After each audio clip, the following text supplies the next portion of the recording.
Half a day, I am Anna Anderson de Toigui. My husband Bill and I, like so many of you, taught our children the value of taking care of others. We also believe in sharing whatever we had with those in need. We taught our children to give from their heart because it is the right thing to do. My daughter Tina has served the people of Guam, always trying her best to do what is right. This November 8th, I ask you to give her just one of your votes so that she can continue to serve our people. Si Juus Maasi. PNC News First is presented by the Bank of Guam, the People's Bank. Pizza Hut, we're taking pizza where it's never been before. Taco Bell, the only place where you live Moss. And by Guam Auto Spot. From the Pacific News Center in Hagåtña, Guam. Broadcasting in Guam and Saipan, here's Janella Carrera and Tim Blatz McHenry with Donna DeJesus and Rebecca Elmore. PNC Sports with Blake Watson and Weather with Chelsea Cruz. This is PNC News First. Half a day, and thanks for tuning into PNC's News First. We're broadcasting live in Guam and in Saipan. I'm Tim Blatz McHenry. And I'm Janella Carrera. Thanks for joining us tonight. Topping your news first, Guam fire investigators continue to look into a devastating fire that took the lives of 5 children between the ages of 2 and 14.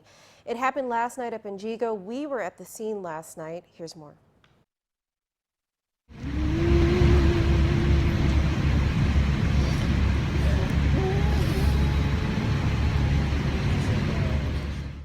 Those are the sounds of a mother wailing, helpless, as she watches firefighters comb what's left of the home they once slept in.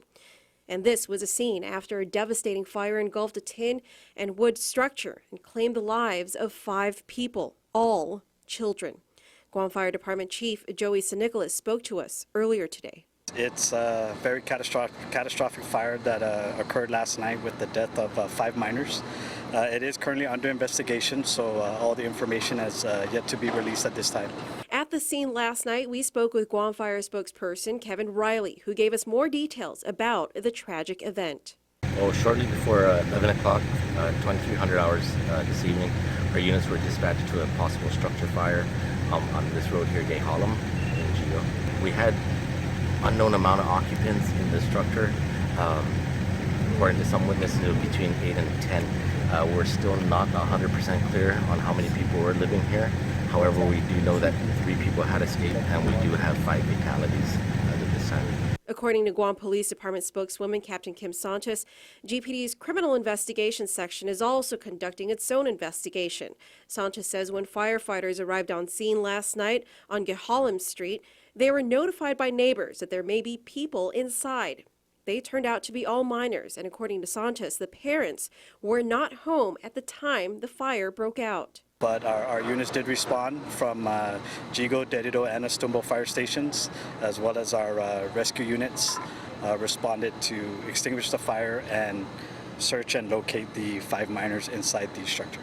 We spoke to the father of the children, Reno Nathan. He was too distraught to go on camera, but he did tell us that his 8 children were inside the structure and that 3 were able to escape. His 5 other children, who were not able to make it out in time, he says, were ages 2, 4, 7, 12, and 14. The 3 children who escaped, a 6-year-old boy, an 11-year-old boy, and a 12-year-old female, were taken to GRMC. They were assessed but were released with no injuries. Again, fire investigators and Guam police are still looking into the possible causes of the fire. The results will be released once completed. Meanwhile, the Jigo Mayor's Office is doing what it can to help the Nathan family recover from last night's fire. PNC's Donna DeJesus met with Mayor Rudy Matanani today and tells us more. This street, Chalan Gehalum, leads to what has been described as the worst fire fatality Guam has had. The Nathan family lost 5 of 8 children last night in what the National Fire Protection Association classifies as a catastrophic fire. In the aftermath, GIGO Mayor Rudy Matanani is collaborating with various organizations to help the family displaced by the fire. You know, we're working with the Red Cross. I've called GUAM because I am aware that GUAM has a program that assists fire victims. So I'm still waiting for their call back, to see what we can do to help the family. I know that Red Cross has found a place for the family to stay in the meantime. The GIGO Mayor's office is calling on the island community to assist the Nathan family. In-kind and monetary donations are being accepted, and Mayor Matanani has made himself and his office available to those who want to find out how they can help. You can reach me. My cell phone is 24 hours, 777-9446. My office number is 653-9119-653-9446. If you have anything that you want to say to the victims, or any donations of in-kind or money, or anything that would help these people get through what they're going through now. The GIGO Mayor's office has put up a poster and has already received a number of calls from community members asking how they can be of assistance. In times of tragedy and loss, the community is called to serve as a beacon of strength to help the Nathan family get back on their feet. Reporting for PNC, I'm Donna De Jesus. To find out how you can help the Nathan family, visit our website at pacificnewscenter.com. And now we go to PNC's Rebecca Elmore, who is standing by at the GDOE headquarters in Teason, where members of the Guam Education Board are meeting to discuss the results of a sexual misconduct investigation into Superintendent John Fernandez. Rebecca, can you tell us what's going on? Thanks, Janelle and Tim and Hafaday. I'm here live at the Guam Board of Education's headquarters in Teason. The Board of Education convened today at 5 p.m. They're still not in executive session, and that means the public and the media cannot be in the meeting. But now, as a recap, the board was given a 69-page report from their legal counsel, Gary Matau, last week. The report will indicate if Superintendent John Fernandez violated any policy or procedures, and if these violations lead to criminal violations. In the board meeting, we saw Lou San Nicolas, the chair of the board, as well as Rosie Tainatongo. It is too early to tell whether they will close from executive session once they begin. The last time they convened, they were in executive session for over an hour, so there's no telling how much longer they will be in executive session at this point.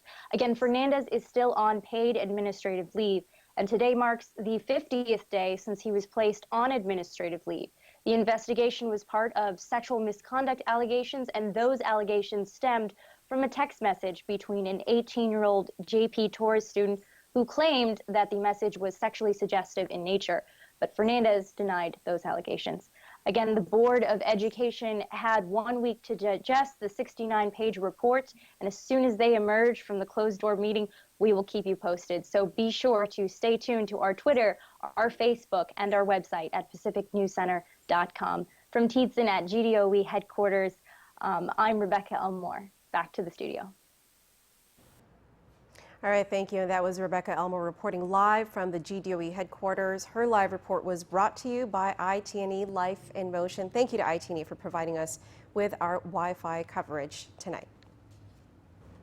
Meanwhile, the Guam Power Authority wants to reevaluate an aggressive renewable energy goal set by the Navy to have up to 160 megawatts of renewable energy within its bases. GPA is asking for authorization from the Consolidated Commission on Utilities for close to $2 million to fund a study that will examine the impacts the increase of renewable energy could have on the conventional energy grid, both GPA's and the Navy's. At a GPA work session, some CCU commissioners, however, voiced concern that a plan involving that much renewable energy at one time would not leave room for private energy users such as solar users.